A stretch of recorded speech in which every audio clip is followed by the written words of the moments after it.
আমরা ফার্মের মুরগি আর ওনার কি ব্রয়লার মুরগি। এই যে এক্সপেরিমেন্ট করতেছে, আমরা যেন পরে বলতে পারি যে আমরা বৃষ্টি বন্যা যাই আসছে সব কিছু ভাঙা চুরা পরীক্ষা দিতে গেছি এর জন্যই। আর কি এক্সপেরিমেন্ট করছে? শুধু এসির নিচে বসে একটা নোটিশ দিয়ে দিবে, জনগণ এখন স্টুডেন্টরা অভিভাবকরা যেভাবে মন চায় কেন্দ্রে যাইতেই হবে, অপশন নাই, যাইলে যাও না গেলে এক্সপেল। 1 বছর লস দেওয়া মানে কি? এইচএসসি একটা পরীক্ষার্থীর এইচএসসি একটা পরীক্ষা গ্যাপ যাওয়া মানে কি? পুরো লাইফই তো গ্যাপ। শিক্ষামন্ত্রী দুঃখ প্রকাশ করার অ্যাটিটিউডটা দেখছেন আপনি?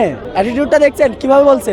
আমি কাউকে উদ্দেশ্য করে কিছু বলিনি, যদি কারো আঘাত লেগে থাকে আমি সিম্পলি সরি। তাহলে রেকর্ডটা তাদেরকে আপনারা ব্রিফিংয়ে, মোবাইল তো আনতে পারি না, কেন্দ্র থেকে ডাইরেক্ট আসছি, রেকর্ডটা ওনার রেকর্ডটা সবাই ব্রিফিংয়ে শোনাইতাম যে কি বলছে। এরা তো পরীক্ষার্থী, এরা তো ফার্মের মুরগি। আমার মেয়েরাও বলি, এরা বাইরে একটু বেরোইলেই অসুস্থ হয়ে যায়, জ্বর হয়, বৃষ্টি হয়, ঠান্ডা হয়।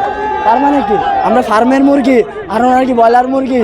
শিক্ষামন্ত্রী নিজে বলছে যে আমি আমার মেয়েকে বলছি। এটা তো ছাত্র দলের থেকে আসছে যে তার মেয়েকে বলা হয়েছে।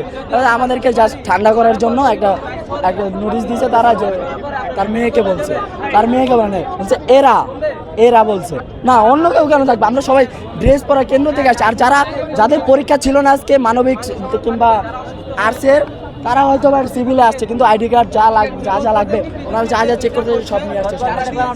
ভুয়া শিক্ষিত ধরা পড়ে না, তারা ছিল, তাদের পরীক্ষা ছিল না, তারা আসছিল, কিংবা এই আইডি কার্ড রেখে আসছে, কিংবা ছোটো ভাই আসছে। আমরা এইচএসসি 27 ব্যাচ, 26-এর পরে 27, 28ও যোগ দিবে, এখানে আন্দোলনের সবাই যোগ দিবে।